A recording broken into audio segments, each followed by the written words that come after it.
মহেশখালীর মাটি জামাত ইসলামের ঘাঁটি। আমাদের হামিদুর রহমান আজাদ ভাই এখন তো শুধুমাত্র জামাতের ইসলামের প্রার্থী নন, তিনি এখন ঐক্যবদ্ধ বাংলাদেশের প্রার্থী। কারাগারে গিয়েছিল যারা, আজ ঐক্যবদ্ধ আছে তারা। বিগত সময়ে যাদের কারাগারে যাওয়া লাগে নাই, কোনো জুলুম সইতে হয় নাই, সেই মানুষগুলো আজ ঐক্যও নাই।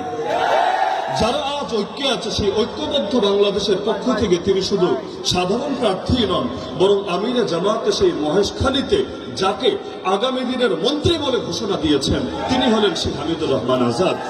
আমরা ইনশাআল্লাহ আশাবাদী, এবার হামিদুর রহমান আজাদ ভাইয়ের বিজয় কেউ ঠেকাতে পারবে না ইনশাআল্লাহ। দ্বিতীয় বিষয় হল, এখন জামাত ইসলামের বিজয়টাকে একদম নিকটে দেখে কিছু মানুষের রাতের ঘুম হারাম হয়ে গিয়েছে। বিভিন্ন প্রোপাগান্ডা চালিয়ে মিথ্যা মিথ্যা অপবাদ দিয়ে জামাত ইসলামীকে দমিয়ে দেওয়ার চেষ্টা করা হচ্ছে। আমরা দেখতে পাচ্ছি নতুন করে কেউ কেউ মুক্তিযোদ্ধার কার্ডও খেলতে শুরু করে দিয়েছে। আর একটা অস্ত্র কয়বার ব্যবহার করা যায়, যখন অস্ত্র ভোতা হয়ে যায় সেটা নতুন ভাবে ব্যবহার করে কোনো লাভ হয় না। দীর্ঘ প্রায় 1.5 যুগ যখন জামাতের সঙ্গে জোট করে থেকেছ, তখন তোমাদের এই মুক্তিযোদ্ধার কার্ডের কথা মনে পড়ে নাই? তখন তোমাদের চোখে জামাত ইসলামীকে রাজাকারা যুদ্ধাপরাধী মনে হয় নাই? এমনকি জামাতের কাঁধে ভর করে 2001 থেকে 2006 যখন ক্ষমতার গদিতে বসে থেকেছ, তখন মনে হয় নাই যে মানুষগুলো রাজাকার, এই মানুষগুলো যুদ্ধাপরাধী? এমনকি দুইটা মন্ত্রণালয় তাদের হাতে তুলে দেওয়ার সময় তোমাদের মনে পড়ে নাই এই মানুষগুলো যুদ্ধাপরাধী, মানুষগুলো রাজাকার? এমনকি যখন যুদ্ধাপরাধীর অভিযোগ তুলে তাদেরকে কলঙ্কিত করার চেষ্টা করা হয়েছে, সেই সময় বেগম জিয়া, মরহুম বেগম জিয়া পর্যন্ত তাদের পক্ষে, মাজলুমদের পক্ষে প্রকাশ্য অবস্থান নিয়ে প্রতিবাদ করেছে। আমি মনে করি আজ যারা এই রাজাকার আর যুদ্ধাপরাধী স্লোগান দিয়ে জামাত ইসলামীকে দমিয়ে দেওয়ার চেষ্টা করবে, এরা হলো শহীদ প্রেসিডেন্ট জিয়াউর রহমানের দুশমন, বেগম জিয়ার দুশমন। তৃতীয় পয়েন্ট হলো, কেউ কেউ নতুন সুর তুলছে জামাত ইসলামী নাকি ধর্ম ব্যবসায়ী। আরে পাগল, ধর্ম ব্যবসায়ী বলে কাকে?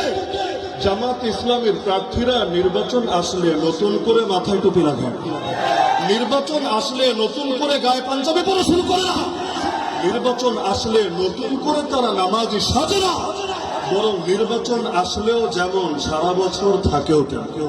তোমরা যারা নির্বাচন আসলে নতুন করে বেশ ধরো, তোমরাই না থাকে ধর্ম ব্যবসা। 4 নম্বর পয়েন্ট, কেউ কেউ স্লোগান তুলছে জামাত ইসলামী নাকি জান্নাতের টিকিট বিক্রি করছে।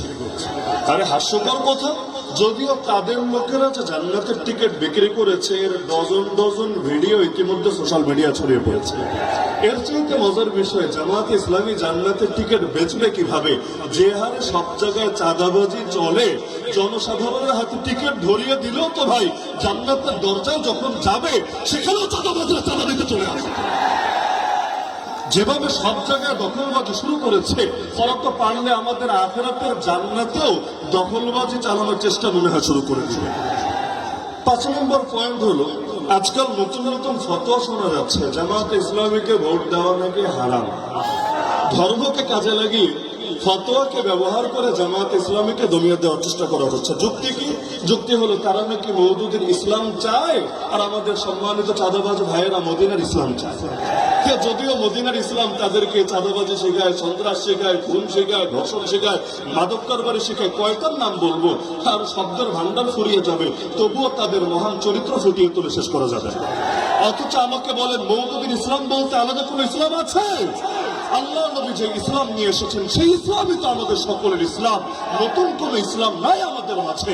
এমনকি সবচাইতে বেশি বলা হয় আমরা নাকি নবী বিদ্বেষী, সাহাবী বিদ্বেষী। নাউযুবিল্লাহ মিন যালিক। আপনারা নবী বিদ্বেষী না নবী প্রেমী? আপনারা নবীদেরকে পাপী মনে করেন না নিষ্পাপ মনে করেন? আপনারা সাহাবীদের বদনাম করেন না সাহাবীদের আদর্শ ধারণ করেন? আরে আজকের এই মহেশখালীর জনসমুদ্র দেখে যাও, মিডিয়াকে সামনে রেখে সারা দেশকে শুনিয়ে দিতে চাই, আজকের এই জনসমুদ্রকে একবার দেখে যাও। এই মানুষগুলো প্রকাশ্যে আল্লাহ নবীর পক্ষে এবং তার সাহাবীদের পক্ষে নিজেদের অবস্থান ব্যক্ত করেছে। সুতরাং খবরদার, খবরদার, আগামী দিনে প্রোপাগান্ডা চালাতে আসবে না।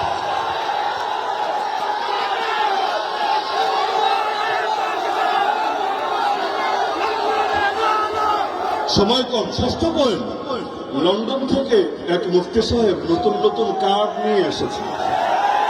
এই কার্ড সেই কার্ড, প্রতিদিন নতুন নতুন কার্ডের গল্প শোনাচ্ছেন।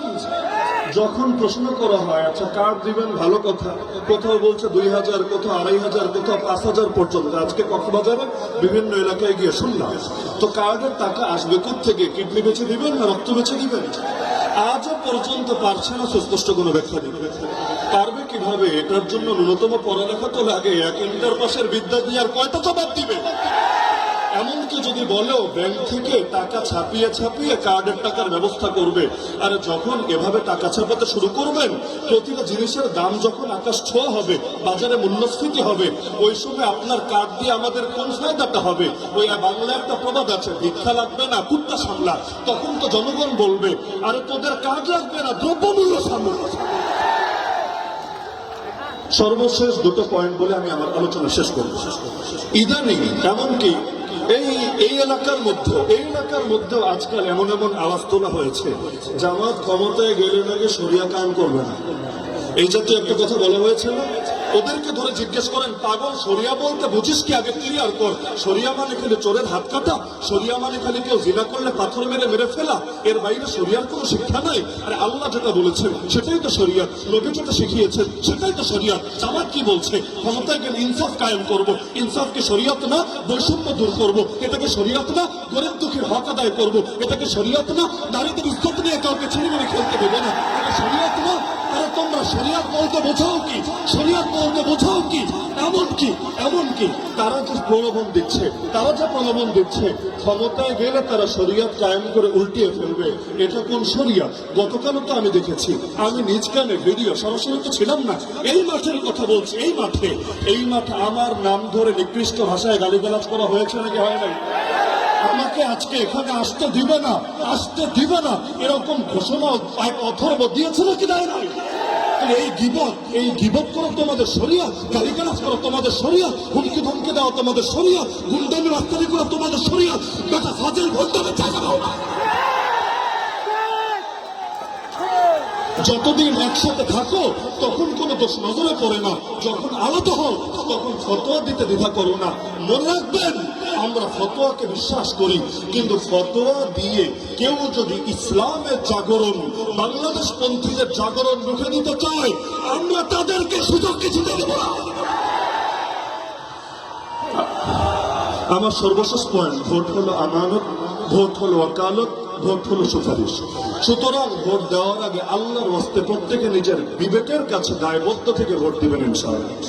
নাকি 500 টাকা আর 1000 টাকা পকেটে আসলেই ভোট সেদিকে দেওয়া শুরু করে দিবেন? কেউ যদি টাকার বস্তা নিয়ে নামেও, ইতিমধ্যে হয়তো নেমে গিয়েছেও, টাকার বস্তা নিয়ে নামলেও যদি আপনাদেরকে 500-1000 দিয়ে বলে এটা হাদিয়া দিলাম, ভোটটা আমাদেরকে দিয়ে দিও, আপনি মাথার মধ্যে রাখবেন হ্যাঁ হাদিয়াই যদি দাও, ঘোষণা হাদিয়াই যদি দাও, হাদিয়া দেওয়া সুন্নাত, হাদিয়া নেওয়া সুন্নাত, কিন্তু হাদিয়ার তো আর বিনিময় হয় না। তোমাদেরকে একটা থ্যাংক ইউ দিয়ে দিলাম, যা ভাগো, কিন্তু আমরা ভোট আজাদ ভাই ছাড়া অন্য করে দিব না ইনশাআল্লাহ। যারা আছেন সবাই কোরআনের পাখি। শহীদ আল্লামা দুলাল হোসেন সাইদি রহমতুল্লাহকে ভালোবাসেন নাকি বাসেন না? আজকে আমি জনসমুদ্রকে বলতে চাই, যারা আল্লামা সাইদিকে ভালোবাসেন আগামী 12 তারিখ দাঁড়িপাল্লায় ভোট দিবেন। যারা আগামী প্রধানমন্ত্রী ডাক্তার শফিকুর রহমানকে ভালোবাসেন আগামী 12 তারিখে দাঁড়িপাল্লায় ভোট দিবেন। যারা কওমি আন্দোলনের সবচাইতে বলিষ্ঠ কণ্ঠস্বর শেখুল হাদিস এবং শেখুল হাদিস আল্লামা মামুনুল হক সাহেবকে ভালোবাসেন, তার প্রতিনিধিত্ব একটু আগে বলে গেলেন হযরত ওবায়দুল কাদের নদভী সাহেব, আপনারাও দাঁড়িপাল্লায় ভোট দিবেন। যারা আমাকেও ভালোবাসেন প্রত্যেকে দাঁড়িপাল্লায় ভোট দিবেন। দাঁড়িপাল্লা ইনসাফের প্রতীক, দাঁড়িপাল্লা ন্যায়ের প্রতীক। দাঁড়িপাল্লাকে জয়যুক্ত করলে ইনশাআল্লাহ আগামীর বাংলাদেশ চাঁদাবাজদের হাতে যাবে না, খুনিদের হাতে যাবে না, টেম্পো স্টারদের হাতে যাবে না। আল্লাহ আমাদের সবাইকে 12 তারিখ বিজয় অর্জন করে বিজয়ের মিছিল করতে করতে ঘরে ফেরার তৌফিক দান করুন। আজকে সর্বশেষ দিনের সর্বশেষ নির্বাচনে জনসভায় এই আলাপটা আমি রেখে গেলাম এবং পরবর্তীতে আসবো সেটা মিষ্টি খেতে ইনশাআল্লাহ। বিজয়ের মিষ্টি খাওয়াবেন ইনশাআল্লাহ। এখন মিষ্টি খাওয়ানোর জন্য যেটা করা লাগে সেটা করে দেখিয়ে দিবেন। আল্লাহ সবাইকে তৌফিক দান করুন। আসসালামু আলাইকুম ওয়া রাহমাতুল্লাহি ওয়া বারাকাতুহু।